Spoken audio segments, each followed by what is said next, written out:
Welcome, sleepy traveler. You've arrived at a quiet space made just for you. My name is Valarie, and I am here to guide you gently into rest, to help ease your mind, soften your body, and drift you toward a peaceful, uninterrupted sleep. Whether your day was long or your thoughts feel a little too loud tonight, let this be your permission to slow down, to breathe, and to simply be. There's nothing more to do now. Just allow my voice to be your guide as we begin this gentle journey toward deep, nourishing rest. If you're new here, subscribe for sleep content like this, and like this video if you find it enjoyable.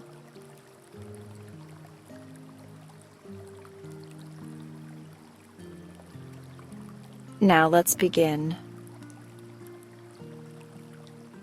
Wherever you are, allow yourself to settle into stillness. Let your body sink a little deeper into the surface beneath you. You are safe. You are held. You are exactly where you need to be. Allow your eyelids to grow heavy, or if they're already closed, let them soften even more. There is nothing you need to do now. Nothing to fix, nothing to accomplish. This time is just for you.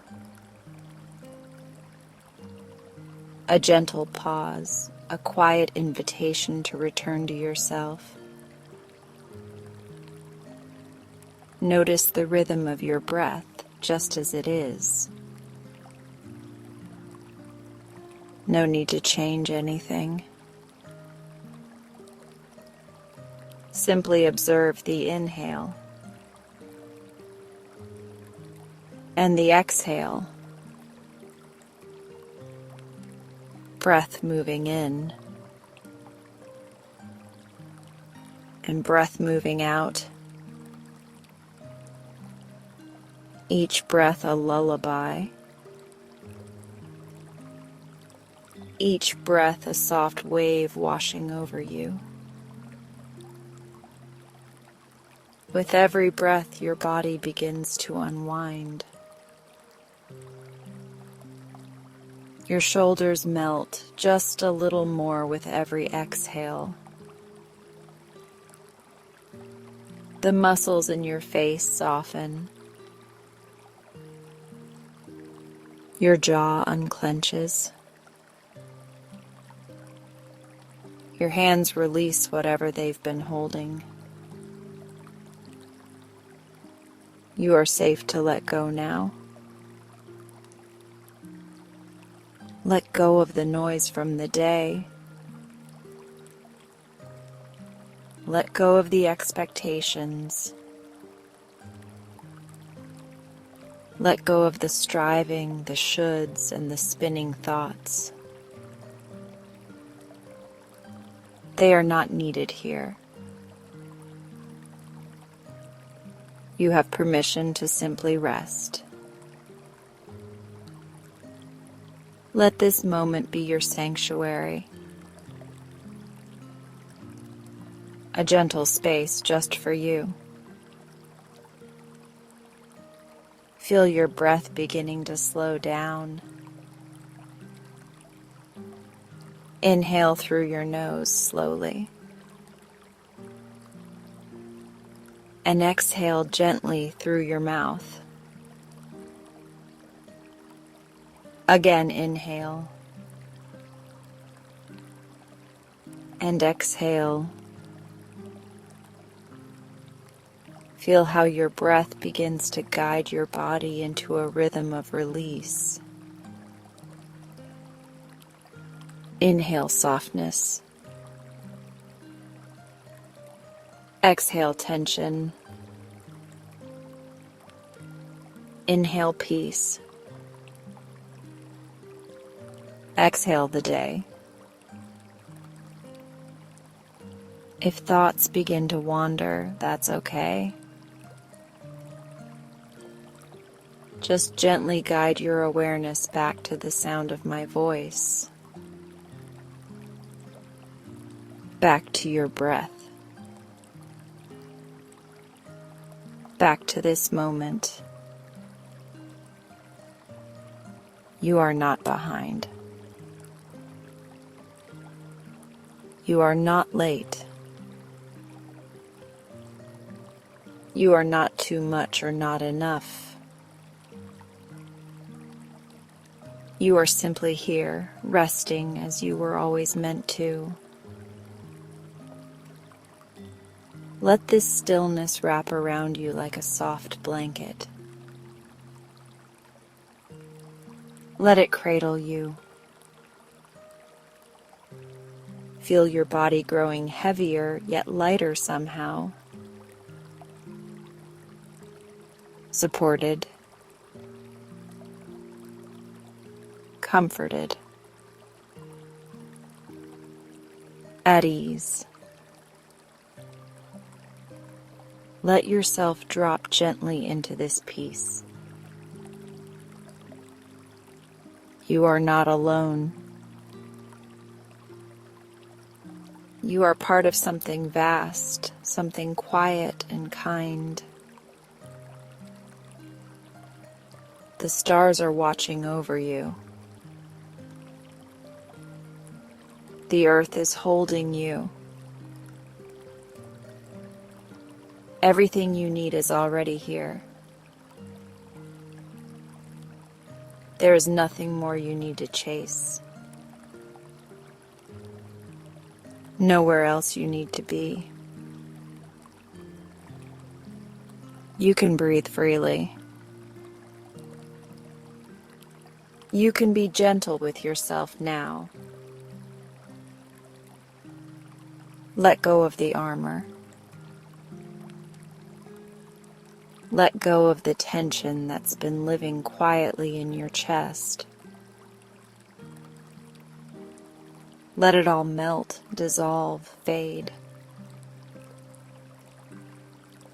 You are returning home to yourself. With each breath, you drift deeper into rest. There is nowhere to go. Nothing to prove. You've done enough for today. You are enough. Right here. Right now. Let this be your exhale. Let this be your moment to receive. You are worthy of rest. You are worthy of peace. Inhale.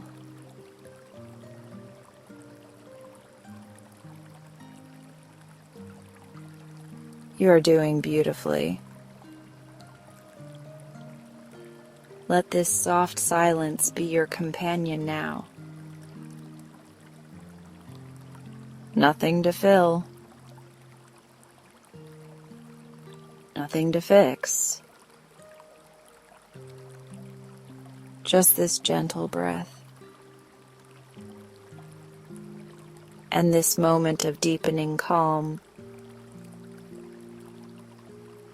You may feel yourself beginning to drift. Let it happen naturally. Allow your thoughts to grow quieter, like clouds floating across a twilight sky. They come and they go, but your stillness remains. unshaken, gentle,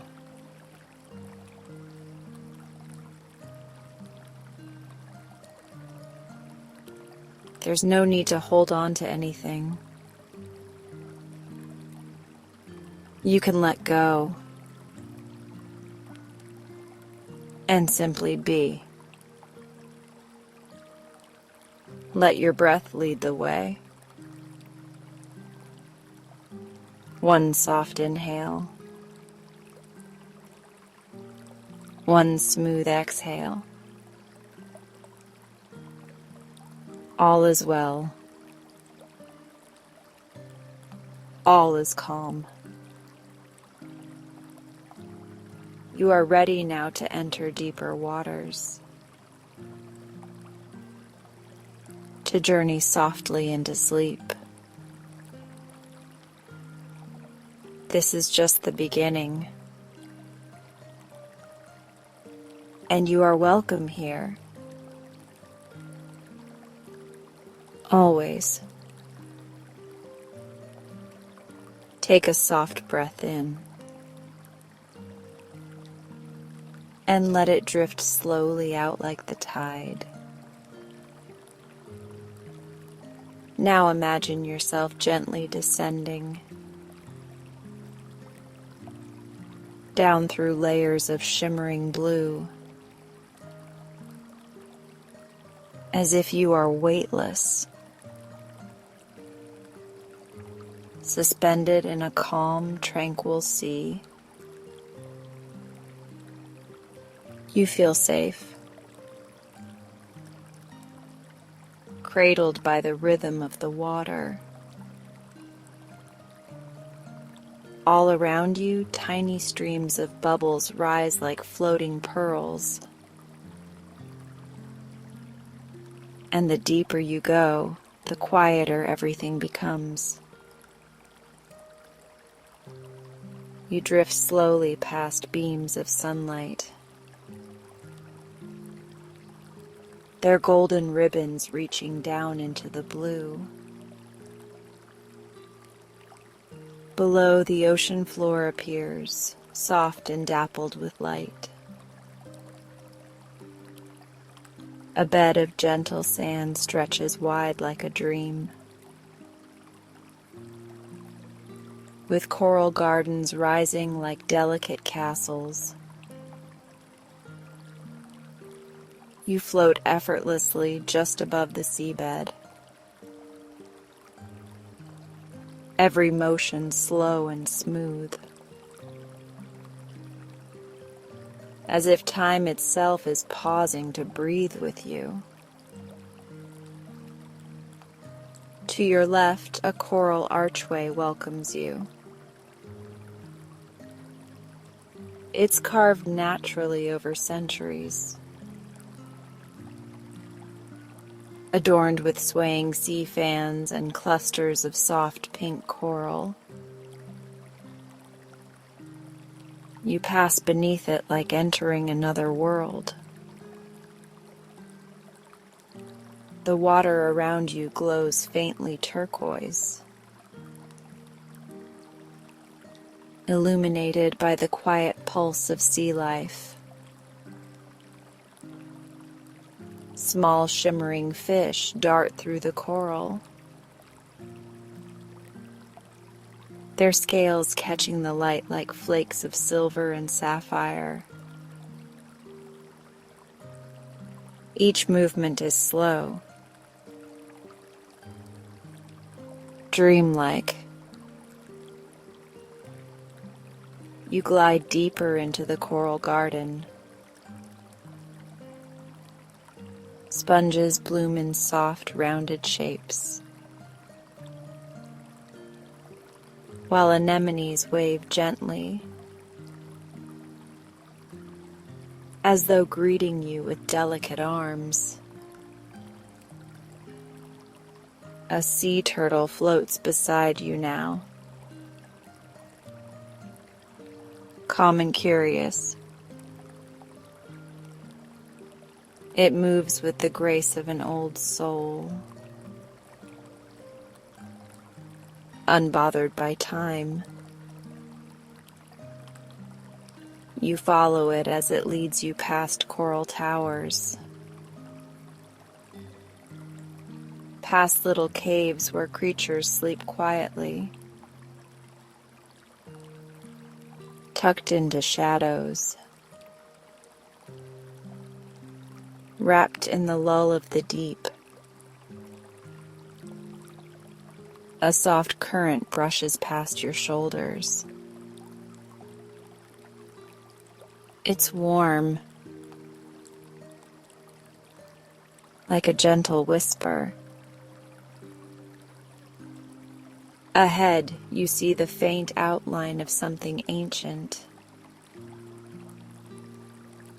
Stone columns resting in the sand. As you draw closer, you see they are ruins. Elegant, time-worn, and peaceful. Perhaps once a temple, or a quiet meeting place, long forgotten by the world above. Now sea moss drapes over their edges, and small shells nestle into their carvings. You glide between the pillars, feeling the hush of centuries settle around you. A ray of light filters through a broken dome above, casting soft circles that shimmer over the stone. You pause in the center. A calmness spreads through your body, as if the ocean itself is singing a lullaby just for you. Your breath slows even more. Inhale gently, and exhale like a tide going out. Nearby, a path of seashells leads you beyond the ruins. Each step feels like floating on soft moonlight. You follow the path until the sea floor begins to shimmer. Tiny grains of glowing sand sparkle with bioluminescence, as if stars have fallen and settled on the ocean bed. Everything glows a quiet blue. Your body feels lighter, your thoughts more distant, like clouds drifting far overhead. A forest of tall, pale kelp sways in the distance. You drift toward it. The fronds dance slowly, moving with the rhythm of deep ocean dreams. A gentle whale song vibrates through the water. Low, warm, ancient. You feel it in your chest. A lullaby from the heart of the sea. Deeper still, you come upon a quiet cave, lit by soft coral glow and quiet wonder. Inside, smooth stones line the floor, each one carved with mysterious symbols. not meant to be read.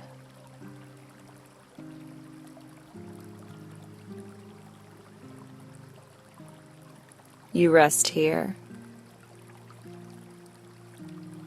curled gently in the quietest corner of the cave,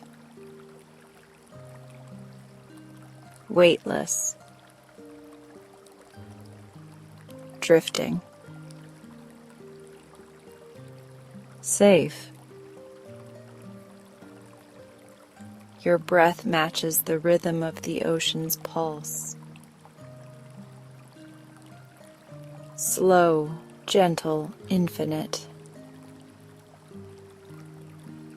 Nothing is rushed down here. Time moves like the waves. Only forward. Only softly. Above you, a school of jellyfish drifts by. Their translucent bodies glowing faintly. Pinks, violets, and golds pulsing like breath.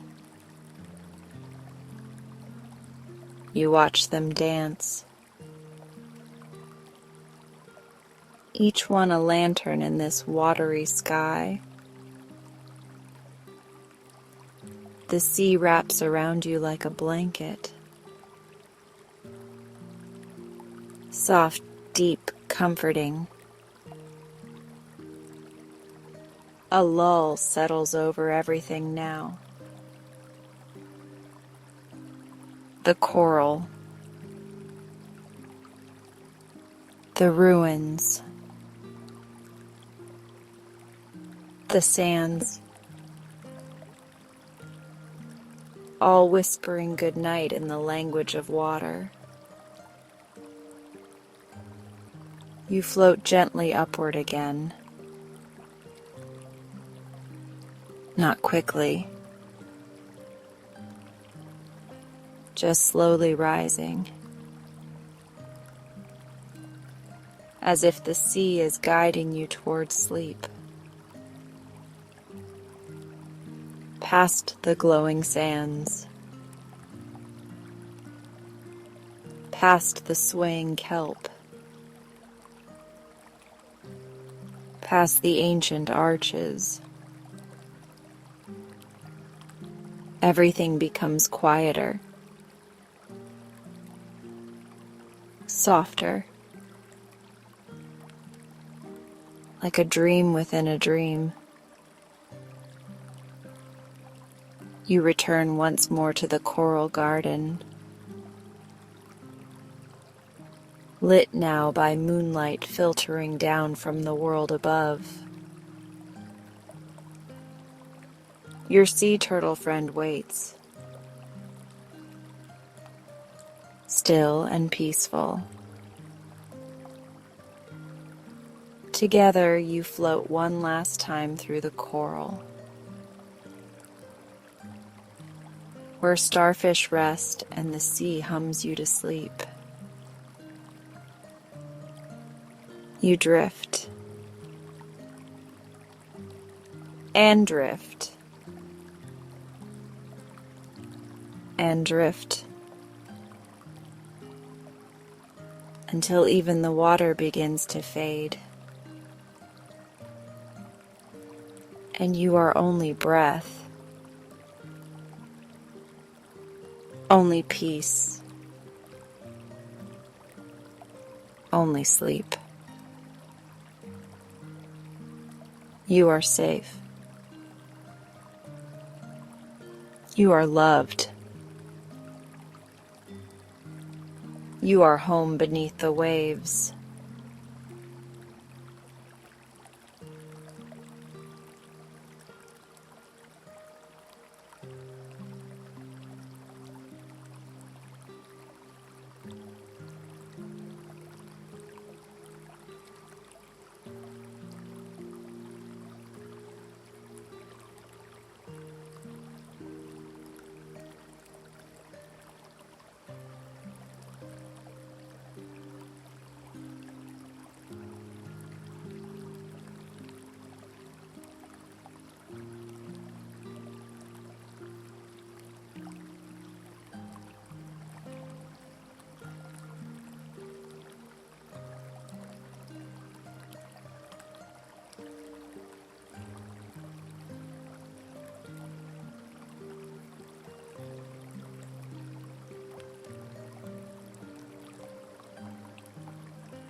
People walk through the world never noticing the thin places, the quiet corners where reality softens and something older waits.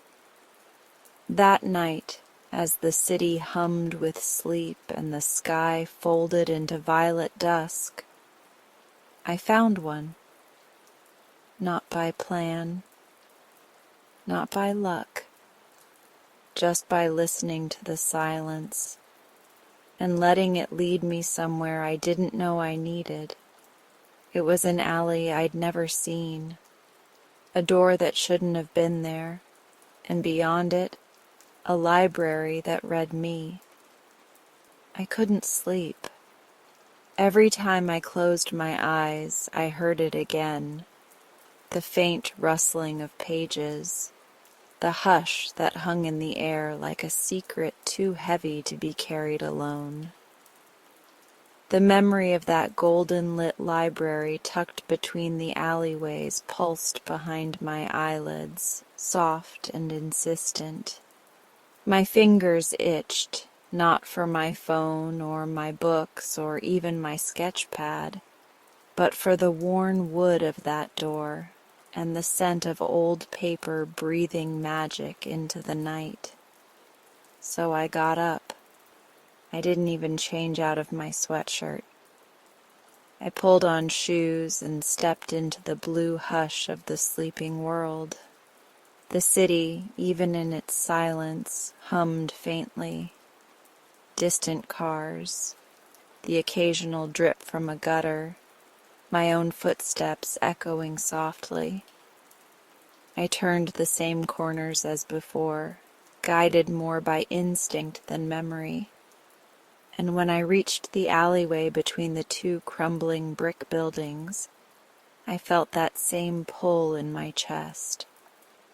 The library was still there, as if it had never left, and maybe it hadn't. A soft golden light glowed from the stained glass windows, pooling faintly on the stones beneath. The sign above the door read the same as before. Come nightfall, Let your heart speak. The shelves will answer. I pushed open the door, and the hush greeted me like an old friend. Inside, nothing had changed. The high shelves towered around me like gentle giants, the lanterns along the walls casting honey-colored halos into the shadows. The air smelled of lavender and parchment and something older, like rain-soaked memory. I took a slow step forward. The floorboards gave a faint sigh beneath me. Another step, and then movement. At the stroke of midnight, the library exhaled. It was the only way I could describe it. A whisper rolled through the shelves like a breeze, but there was no wind. The books began to stir, not chaotically, but gently, as though waking from a long nap. A quiet murmur lifted into the air, dozens of voices speaking not in words but in emotion. Longing, joy, sorrow, hope. The shelves shifted, books sliding in and out, rearranging themselves with a rustling sound like silk being drawn across wood. I stood still, heart caught between fear and wonder. Then something thumped softly at my feet. I looked down. A single book had fallen from the shelf in front of me. It didn't have a title, just a smooth, dark cover that shimmered faintly in the lamplight, like the surface of a river catching moonlight. I knelt slowly, fingertips brushing the spine, and picked it up. It was warm, not like it had been sitting near a heater, but like it had a pulse. I hesitated, and then I opened it. The first page was blank. So was the second. Then, in handwriting that looked oddly like my own, words began to form.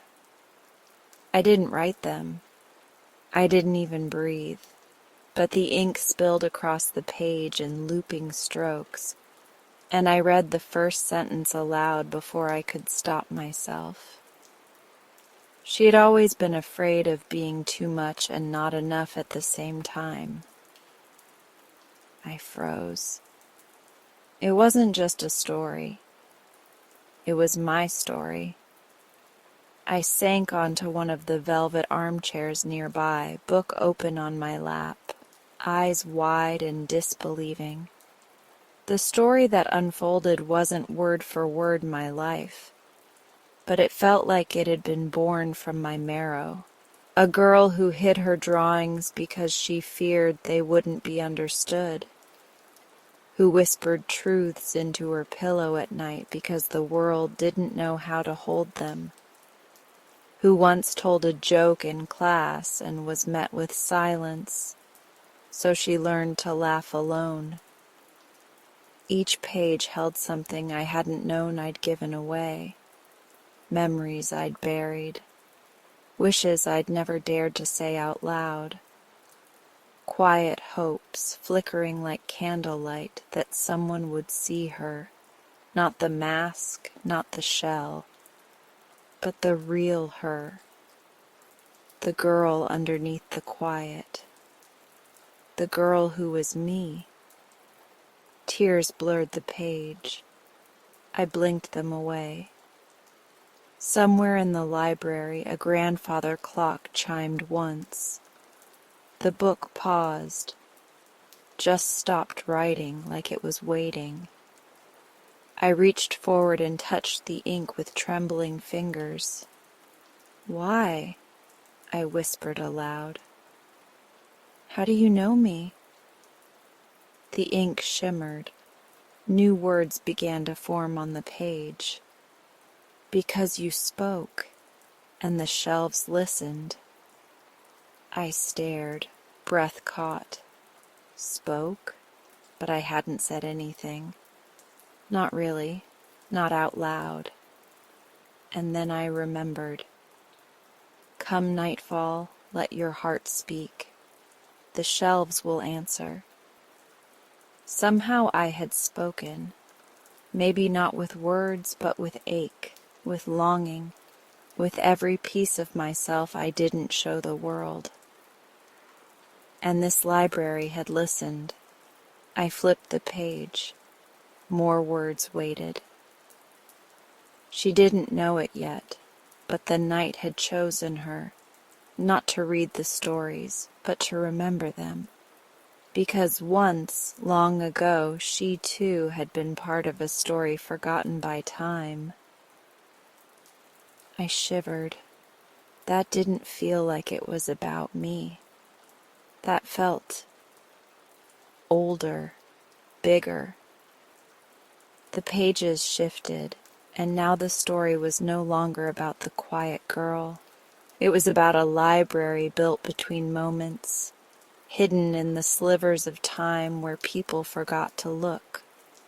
A library that found lost stories, ones no one remembered writing, ones that had never been finished. Some were waiting to be told again. Others needed someone brave enough to hear them. And sometimes, just sometimes, a story found its reader, its keeper, its next author. I ran my fingers down the page. It was so strange, so impossible, and yet it felt right. Like the first time I drew something and didn't care if it was good, just that it was mine. My breath slowed, then the ink shifted again. If she wanted to know the truth of the library, she had only to follow the story to its source. At the bottom of the page, a symbol appeared, a small one, faint, like a key made of stars. I glanced around the room. Everything looked the same, but something had changed. The air pulsed slightly, like a heartbeat hidden beneath the silence. I stood up, the book still in my hands, and walked carefully to the nearest shelf. Nothing, just rows of books. I turned, another shelf, another, and then I saw it. A crack in the wall between two bookcases, so narrow I might have missed it if I hadn't been looking. I stepped closer. The book in my hand warmed. With a breath I didn't know I was holding, I reached out and slid my fingers along the edge of the crack. The wall shimmered, and then it opened. Just a sliver, but enough. Enough for me to slip through. On the other side, the space was smaller, more intimate. A reading nook, maybe, or something older. The walls curved inward like a spiral. The air smelled different, deeper, earthier. Lanterns floated in the air here, not attached to anything. Their glow was gentler, pulsing like breathing. At the center of the room stood a pedestal, and on it, another book, but this one was bound in silver thread, glowing faintly. I stepped closer. My book, the one that had written itself for me, quieted in my hands. I set it gently beside the silver one. The silver book opened on its own. I leaned in to read. To remember is to return. To return is to restore. You were not chosen by chance, Neve. You were always meant to find us, because you are not just a reader. You are a revealer, a listener, a weaver of forgotten things. I trembled and smiled. because for the first time I felt seen, not for what I showed the world, but for what I carried quietly, the fears, the hopes, the fragments. I touched the silver page, and in that moment the shelves behind me murmured again. But this time, they weren't asking. They were welcoming me. And somehow I knew this was just the beginning of the story, of my story, of all the ones still waiting in the silence beneath the shelves. I never meant to return the second night or the third, but something deep and quiet kept pulling me back. The way a tree leans toward light, I tilted toward the hush of that secret place. By now, I knew to come just before midnight. The air always felt different then, not colder, but thinner, like it had slipped into a silk nightgown and no longer needed to pretend it was day. When I pressed open the heavy wooden doors of the library, they gave way without protest, as if they had been expecting me. Inside, the hush was so complete it pressed gently against my skin. No one else ever seemed to come, though I'd stopped questioning that. It wasn't a place meant for others. It felt tailored somehow to the lonely folds of my heart. That night the shelves had rearranged again. I no longer found it strange. They moved like they were breathing, gently exhaling new corridors and inhaling the ones I no longer needed. Where there had once been encyclopedias and dusty globes, now stood a single shelf wrapped in ivy. It hadn't been there before. I ran my fingers along the spines. There were 3 books tonight. The first was wrapped in pale blue cloth. I opened it cautiously and found a memory I didn't recognize. Yet it made something in me ache. A girl with braids and muddy knees stood in a sunlit field, arms outstretched to the wind. She laughed and spun in circles, and when she fell, she didn't cry. She whispered to the sky, "I'll remember this when I'm big." I closed the book gently, heart caught in my throat. That girl could have been me, should have been me maybe. The second book was darker, bound in midnight velvet. Its pages were soft and warm to the touch, like they had been held many times. Inside was a dream I had as a child, except I never remembered dreaming it until now. I saw a room with no corners, just curved walls of stars. A woman with silver hair wove string through the sky, tying constellations together. She turned to me and said, "Even broken things shine when you string them gently." I held the book close to my chest, letting the weight of the words settle inside me like petals in a jar. The third book was different. It shimmered at the edges, like candlelight flickering in a glass. I almost didn't open it, but I did. Inside was silence, pages and pages of it. Not blank, just quiet. It wasn't until I breathed, truly breathed, that I noticed the ink was pale gold, visible only when I wasn't looking directly at it. The words came alive in the corner of my eye. "You've spent so long gathering the pieces, Neve. But what if the pieces have been gathering you?" I wanted to cry, and I didn't know why. Maybe because someone, or something, knew. Not just the outline of me, but the raw, messy middle.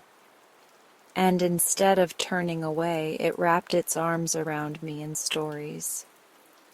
I sat on the floor, the ivy curling gently around my legs, and let the books pile beside me. For the first time in forever, I wasn't in a rush to fix myself, because here, maybe I wasn't broken. The nights continued like that, each one unfolding like a chapter I didn't know I was part of. One evening, I arrived to find a small wooden chair waiting beneath a canopy of hanging lanterns. The shelf above it read, "For the stories that want to be heard aloud." I took a seat, unsure what to expect. The first book that dropped into my lap was titled "The Girl Who Hid Behind Quiet." I opened it with trembling fingers. The words were painfully familiar. She learned early that some voices echo too loudly, and hers was not one of them. So she folded herself into silence, the way one might tuck a love letter into a drawer they never open. I read until my voice cracked, the sound strange and tender in the quiet space. The lanterns above me flickered with each sentence like they were listening, and maybe they were. That's when I noticed it, a soft hum behind the shelves, not mechanical but alive, a pulse, a breath. I whispered to the air, "Are you real?" A book gently fluttered from above and landed at my feet. Its cover simply read, "Real is what you stay for." I laughed, or maybe sobbed. It was hard to tell, but I nodded. Then I'll stay. Some books brought joy, wild and tumbling like a hilltop breeze. Others brought sorrow so sharp I had to close the covers mid-sentence and breathe into my knees. But even those, especially those, left me lighter afterward. Like the sadness had been held for me, not erased, but honored. One book smelled of lilacs and rain. Inside was a letter I never wrote to my father. The words spilled from some untouched part of me. "You weren't cruel, just absent." But sometimes absence echoes louder than anger. It ended with, "I think I forgive you, not because you asked, but because I need to be free." Another book had no words at all, just sketches, a house by the sea, a cat curled in a sunbeam, a girl, hair tangled by wind, laughing with someone I didn't recognize, but wanted to. Was it a memory, a wish, or something waiting for me? The library never said, but it always seemed to know what I needed before I did. It wasn't until the 7th night that I met the keeper. She appeared like mist woven into a body. Not young, not old. Her eyes were made of story. Each blink seemed to rewrite the room. I had just finished reading a book titled "The Day I Forgot I Was Worth Loving," and I was hugging my knees on the rug when I saw her. "You've come far," she said softly. "I don't even know where I'm going," I admitted. "That's the best way to begin." "Are you the librarian?" She smiled. "I am a memory of one. The stories take form as they're needed. Tonight, I'm someone to tell you this. You're not a visitor here, Neve. You're part of the library now." A shiver traced my spine. "But I'm not special. I'm just lonely. The shelves don't respond to special, she said. They respond to open. I blinked. What do you mean? She stepped closer and pressed a hand to my chest, not touching, just near enough to feel the warmth between us. You've been softening, letting the world in. That's all the library ever asks. Before she vanished, she handed me a single page. On it was written, "When the story ends, let it, but never close the book before the lesson finds you." That night, I dreamt of shelves stretching into stars. Each one held a version of me I hadn't met yet. The brave one, the joyful one, the one who forgave herself, the one who danced in the field without fear. I woke with tears on my face and a feather on my pillow, pale gold, just like the ink. By the 10th night, I started bringing a notebook. I didn't write down what I read. Those stories were not mine to keep. But I began writing the ones that formed in me after. Stories of healing, of hope, of beginnings wrapped in endings. Sometimes I'd glance up and find a new book placed beside me. Once it was titled Neve's First Laugh. Another time, The Day She Stopped Apologizing for Existing. They weren't memories, not yet, but maybe they would be. The shelves were remembering not just my past, but my future too. That thought stayed with me long after I left the library that night. Walking home in the early hush of morning, the world still blurred with sleep. I didn't feel quite so hollow anymore. The ache had shifted. It no longer hurt just to exist, because somewhere in a place only I could find, I was being seen. And more than that, I was being rewritten. There was something different about the library that night. Usually when I stepped across its threshold, it breathed a slow, steady welcome, like an old friend turning toward me in recognition. The light would hum warm and golden. The silence, rich with hidden voices waiting their turn. But this night the stillness was heavier, taut with something unspoken. I paused just inside the door, hand still wrapped around the cool brass handle behind me. I almost turned back. Almost. But instead I exhaled and stepped forward. The wooden floorboards beneath my boots let out a low creak, as if the place was deciding whether to let me in at all.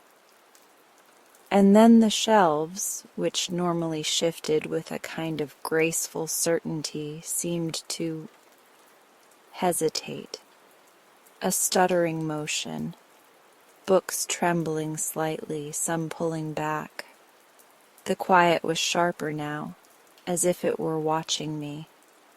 My pulse quickened. I whispered softly, more to myself than to anything, "I'm here." Nothing moved at first. Then a single sound, a book sliding. Not falling, not thudding, just sliding.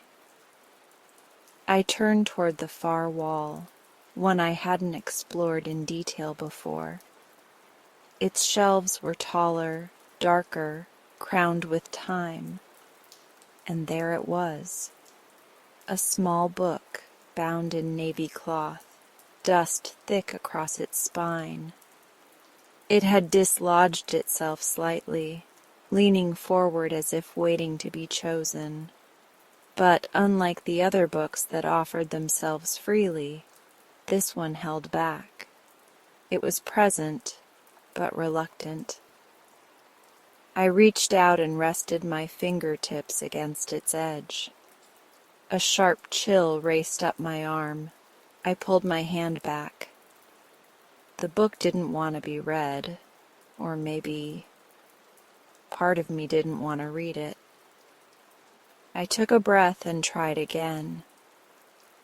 This time I wrapped my fingers around its spine and tugged gently.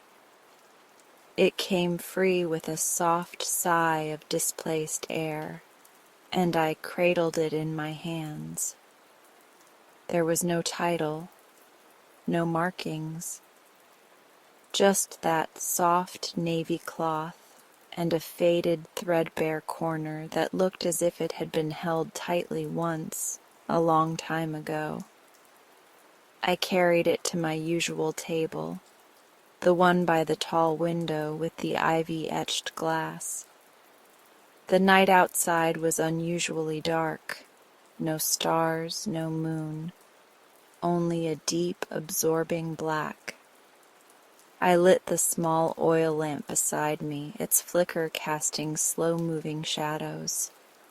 The book remained closed on the table for several minutes. I just stared at it, trying to understand the sudden weight in my chest. "I know you," I murmured, and I did. Even before I opened it, I knew what lived inside that book. A memory I had buried. A chapter I never let myself read, not fully. The kind that stays stuck in your throat, halfway between grief and fear. Hands trembling slightly, I lifted the cover. At first, the pages were blank, but slowly, faint ink began to surface, as if my willingness to look made the story visible. And there it was, curling across the page in the familiar script of this library's strange, soul-knowing hand. It began with a garden. Not just any garden. Her garden. I was 8 years old. The sun was drowsy in the late afternoon, catching in the golden wisps of my mother's hair as she knelt beside me, planting marigolds. I remember the dirt under my fingernails, the way her fingers gently guided mine. She was humming, something without words, the same tune she always used to soothe me after nightmares. It wasn't the moment that hurt, it was what came after. The page turned on its own. Rain. I was by the window watching her car disappear down the drive, a suitcase in the trunk. The humming had stopped. No goodbye, just a letter on the table. I didn't read it that day. I had refused to. I had pushed it aside and let it fall behind the fruit bowl where it stayed until someone threw it out.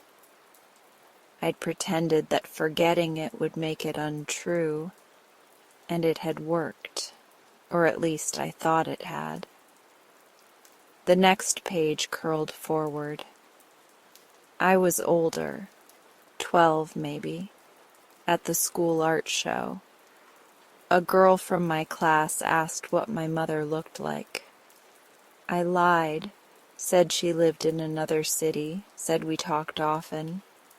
I even made up what she did for work, something glamorous like designing dresses. I had needed her to be something, anything, just not gone. As the pages turned, my throat tightened. This book didn't just remember, it felt. It wasn't cruel. The story didn't blame me. It simply laid things out. Softly, like petals pressed between pages. Memory by memory, It held them up to the light, gently brushing off the dust I'd layered over them. At one point, I reached up and realized I was crying. Not hard, not broken, just steady tears, the way a sky cries after holding too much. When I turned the next page, something changed. I was back in the garden, but it was years later. The marigolds were wild now, growing in clumps with little order, and I was kneeling alone, digging with my bare hands. My fingers found something small and metal, a locket. The locket I'd thrown into the dirt the day she left. I opened it. Inside, a tiny photograph, faded. My mother holding me as a baby, and on the opposite side, a message I'd forgotten was ever there. You are always my beginning. My breath caught. The story ended there. Not with a grand resolution, not with answers or reunions. Just that quiet image of the locket in my hand and the wind carrying the scent of marigolds. I closed the book, my hands no longer trembling. It wasn't sorrow I felt. It was understanding, a soft, deep knowing. That loss had its own kind of love buried within it. That remembering didn't have to break me. It could mend me in places I didn't realize were still cracked. The lamp beside me flickered gently, and then, without warning, the book glowed, not brightly, just a soft warmth under my fingertips. I held it close, pressing it lightly to my chest. I forgive you, I whispered, and I forgive myself. At that moment, the library seemed to exhale. The creaking shelves softened. The stillness lifted. Somewhere above me, I heard a faint flutter, as if the pages themselves were sighing in relief. I stood and returned the book to its place on the shelf. But now, the spine shimmered faintly with gold lettering that hadn't been there before. 3 simple words, the forgotten chapter. As I made my way to the door, the silence was once again that familiar hush, the kind that listens, the kind that cradles. I paused just before leaving and looked back. Something in me had shifted. The library hadn't just shown me a memory, it had trusted me with it, and I had chosen to face it. I stepped out into the night. The darkness was no longer heavy, it was velvet, tender. Above me, stars blinked awake. And as I walked home, the weight in my chest wasn't sadness anymore. It was something softer, like a letter finally read, a melody remembered, a chapter once forgotten, now reclaimed. And deep inside me, beneath everything else, I could feel it. Another story was waiting. I return one last time, just as the sky folds into dusk. The path to the library feels different tonight, lighter somehow, as though the very air has exhaled. My steps don't echo as much as they used to. Maybe that's because I'm not carrying the same weight.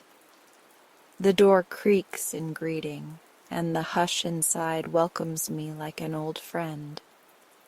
But the shelves are still. No whispers, no rustling pages, no murmuring sighs or sliding tomes searching for their reader. The library is quiet. Still, it doesn't feel abandoned. It feels at rest, like a lake holding the reflection of stars. It feels full, like silence has settled in not as an absence but as a completion. I walk between the aisles slowly, trailing my fingers along the spines. So many of them I've come to know. The story of the forgotten birthday. The book that revealed my fear of being ordinary. The one that brought my mother's laughter back in scent and sound. Every visit was a conversation I didn't know I needed. One I didn't know I was brave enough to have. Tonight, the books don't reach for me. They simply wait, watching maybe, or resting. I don't blame them.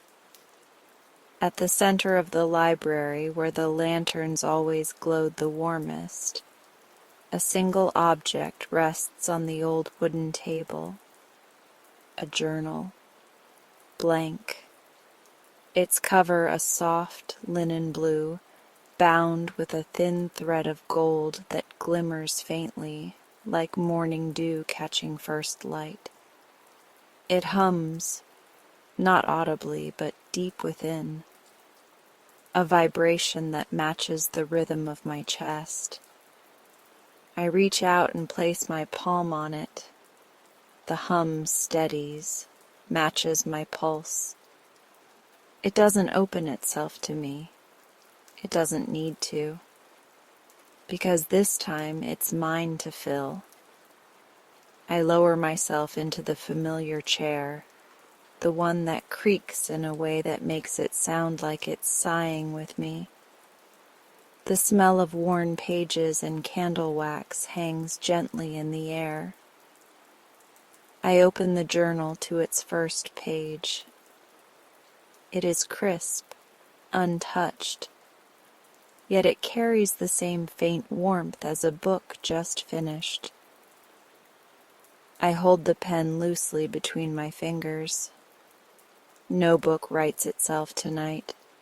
There's no guiding hand beyond my own.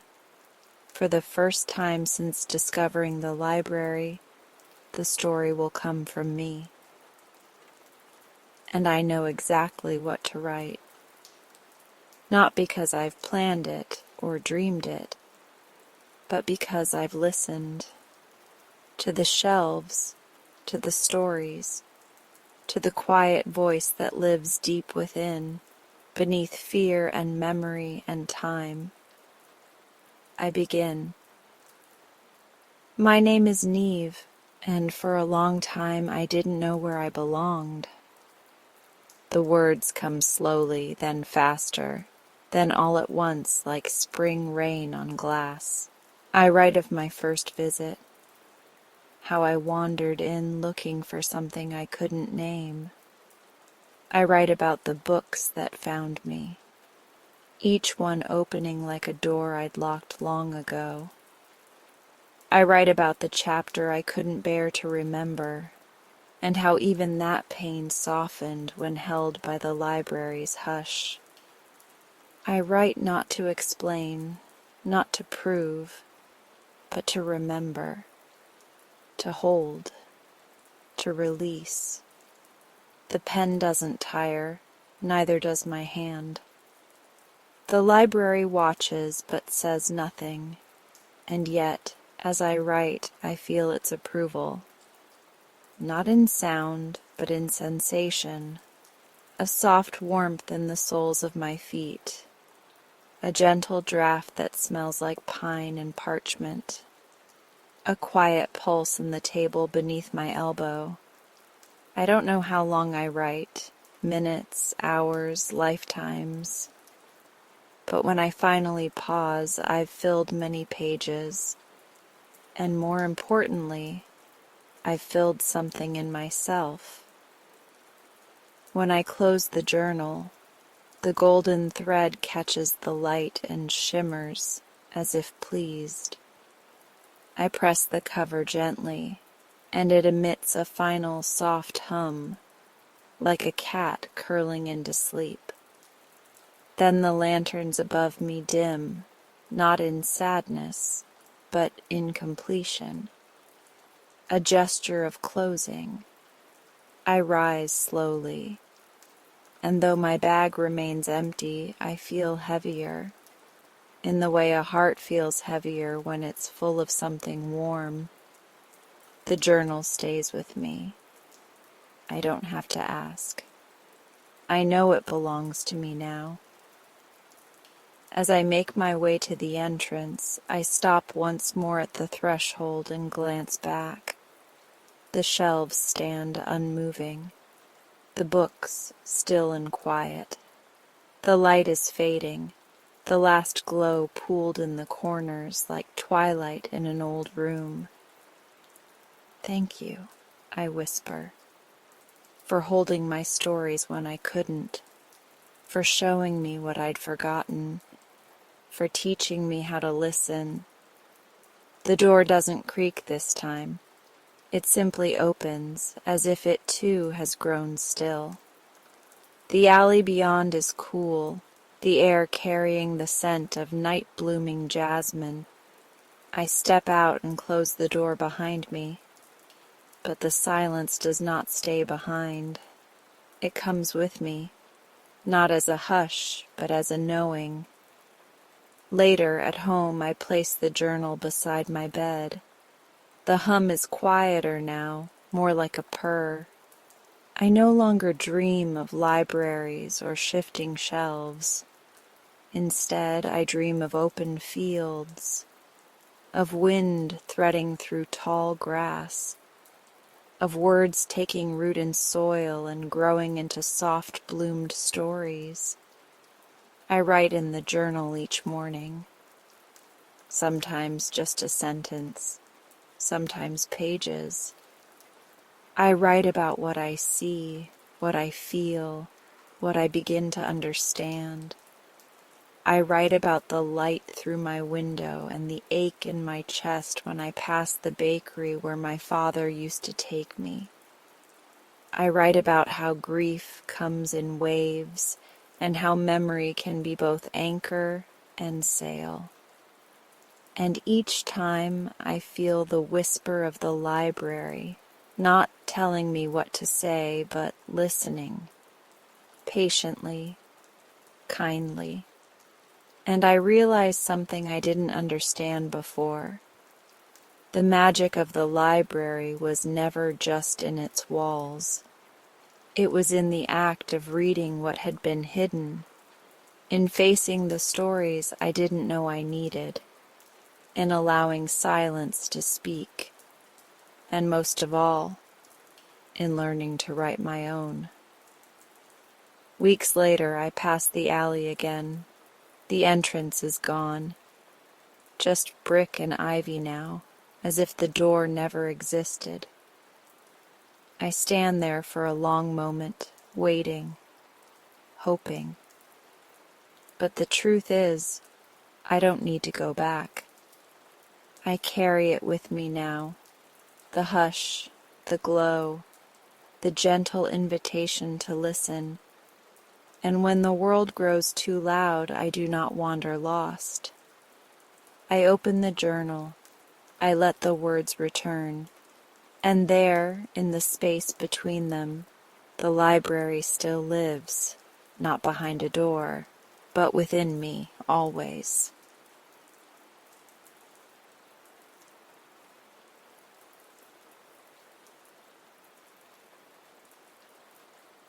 And that ends tonight's meditation.